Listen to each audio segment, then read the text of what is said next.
Halo minasan, balik lagi di channel Tao-chan, di mana kita akan membahas manga dan anime populer. Tapi sebelum itu, silahkan minasan klik tombol subscribe dan nyalakan lonceng notifikasi agar minasan tidak ketinggalan info terbaru dari Sensei. Bila sudah, mari kita berangkat dan tancap gas!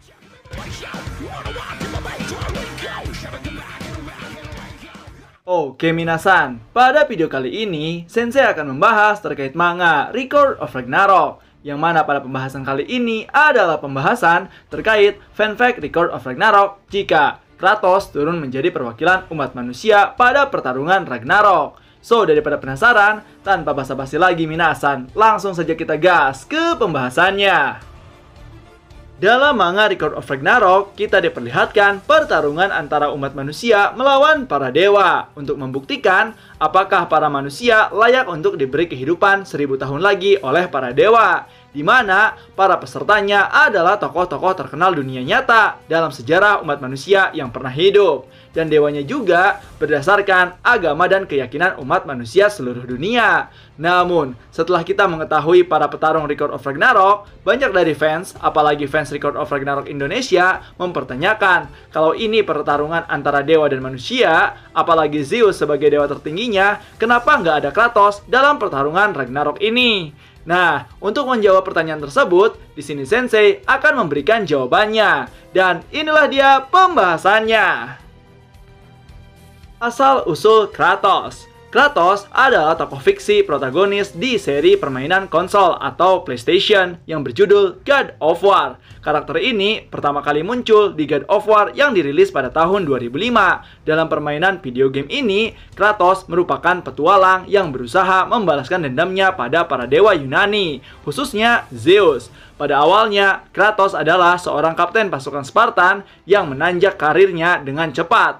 Awalnya, ia hanya memiliki 50 pasukan di bawah komandonya. Kemudian, jumlah tersebut berkembang menjadi ribuan pasukan. Setelah menjadi jenderal, ia banyak memenangkan peperangan. Saat itu juga, ia banyak memperoleh harta rampasan maupun harta karun dalam petualangannya, menjadi seorang jenderal pasukan Spartan. Seiring pengalamannya dalam berperang, Kratos menjadi manusia yang brutal dan haus akan peperangan. Hanya istrinya lah yang berani mempertanyakan motif dan tujuannya tersebut. Tapi ia menjawabnya bahwa itu semua demi kejayaan bangsa Spartan. Kemudian istrinya menyangkal Kratos dan ia mengatakan bahwa Kratos melakukan tersebut demi ambisi Kratos sendiri dalam kegemarannya untuk berperang. Hingga pada suatu masa, pasukan Sparta berperang dengan bangsa barbar dari timur yang terkenal karena keganasan dan kebiadaban mereka. Pasukan Spartan kalah secara jumlah dan kekuatannya. Hal ini merupakan kekalahan terpahit yang dialami oleh Kratos selama berperang. Pada saat terdesak dan akan dibunuh oleh pemimpin pasukan barbar, Kratos berteriak memohon bantuan Dewa Ares, sang dewa perang. Kratos berjanji akan menjadi pelayan Ares jika ia diberikan bantuan untuk mengalahkan musuhnya dalam peperangan tersebut. Ares pun yang mendengar hal tersebut mengabulkan permohonan Kratos dan Ares memberikan sepasang senjata Blades of Chaos. Dengan bantuan tersebut, Kratos menebas putus kepala sang pemimpin pasukan barbar dengan menggunakan senjata pemberian dari Ares.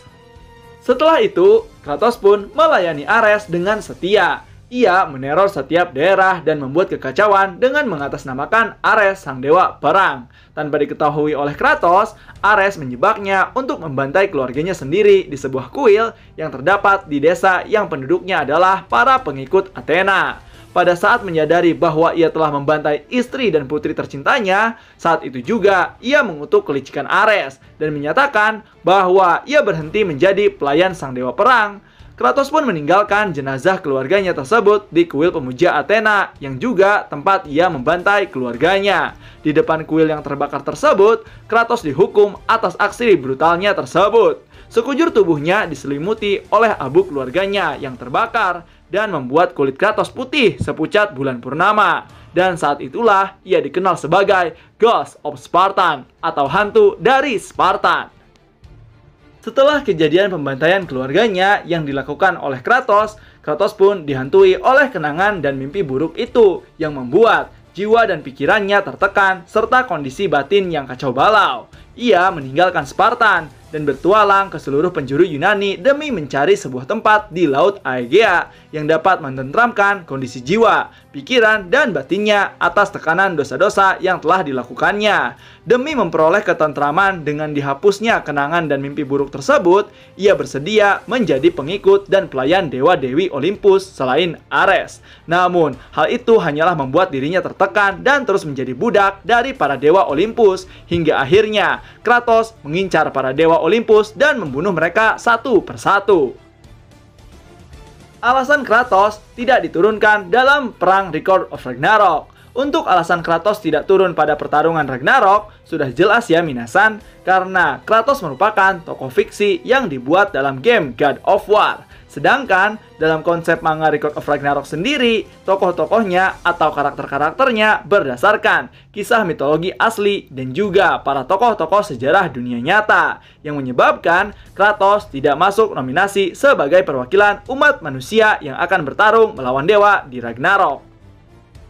Tetapi, para fans terus membayangkan jika Kratos turun dan join di pertarungan Ragnarok. Berdasarkan komentar para fans yang masuk pada YouTube Sensei, ada yang mengatakan kalau Kratos turun di Ragnarok, pastinya para dewa akan dibantai oleh Kratos tanpa basa-basi. Lalu ada juga yang mengatakan pastinya Zeus akan ditandai oleh Kratos dan Adam akan melawan Shiva. Kalau menurut pribadi Sensei sih, jika Kratos bertarung di Ragnarok, kemungkinan pertama Kratos akan terus tersulut emosi yang akan menyebabkan Kratos kalah. Dan juga gaya bertarungnya akan brutal sekali dan tidak akan melihat penonton seperti halnya gaya bertarung Zero Fuku. Lalu kemungkinan juga lawan Kratos bukanlah Zeus melainkan Odin. Dan juga Kratos akan menggantikan King Leonidas secara mereka kan dari Sparta.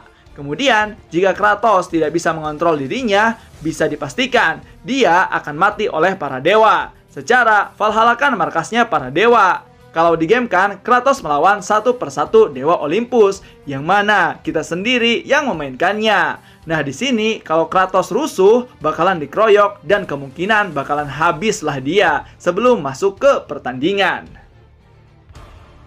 Nah itu dia minasan terkait pembahasan asal-usul Kratos. Mengapa Kratos tidak ada di Record of Ragnarok, dan juga jika Kratos join di Ragnarok. Mudah-mudahan bisa menjawab pertanyaan dari minasan semua ya. Dan bagi kalian yang masih penasaran, silahkan isi di kolom komentar. So, tetap saksikan di channel Tao-chan agar minasan tidak ketinggalan info terbaru dari Sensei. Sekian dari Sensei, and bye-bye.